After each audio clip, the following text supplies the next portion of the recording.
Makakausap po natin ngayon ang ama ng pinaslang na car dealer na si Venson Evangelista, na si Ginoong Arsenio Boy Evangelista. Good morning po, sir. Sobrang ganda, Tina, Susan. Opo. So, sir, sinabi niyo po na sobrang ganda. Ano po yung unang naramdaman niyo nung nalaman niyo na may isa pang suspect na nahuli po?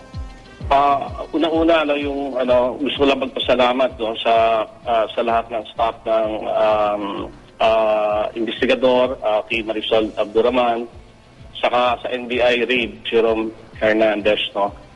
Initially, ang naramdaman ko noon, talagang birthday kasi ni Venson, no? 3 days ago. Tinawag yon birthday ni Venson. So, sabi ko sana ito na yung birthday gift. Ngayon, talagang masayang-masaya kami, hindi lang kami, pati yung pamilya ng lahat ng naging victims dito, no? Sila Lozano, Tianyo, and the rest, yung marami talaga. So, maagang pamasko talaga sa amin to, kaya masayang-masaya kami. Opo. Saka, ang paningin po namin dito, lalakas talaga ang kaso namin. So, mapapabilis na po yung pag-usad nitong kaso ni Venson? Tama po, no? Opo. Nasang stage na po ba yung kaso, sir? Nasa pre-trial proper pa lang kami. Kahapon nga, may hearing din kami, no?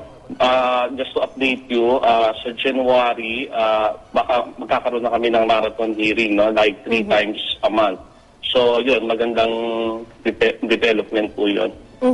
Sir, baka po meron po kayong panghuling mensahe sa mga nakatulong dito sa kasong ito, at saka baka po meron pang mga tao dyan na hindi pa lumalantad pero may alam po sa nangyari sa inyong anak?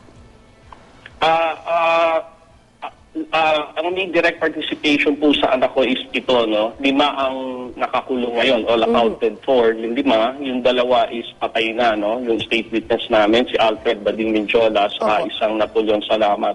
So, ang mensahe ko, kahit ano pa to, kahit number 1, carnapping group to, well-organized, kailangan ng biktima talaga tatayo, bubuksan ng pintuan sa tri-media, no?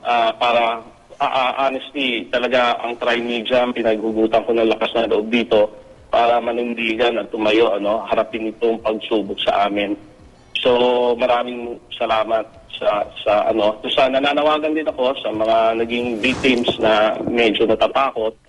Sana it's about time na tumayo na sila para makakuha po tayo ng magandang resulta. Opo. Maraming salamat po, Ginoong Arsenio Evangelista, ang ama po ng napaslang na car dealer na si Venson Evangelista.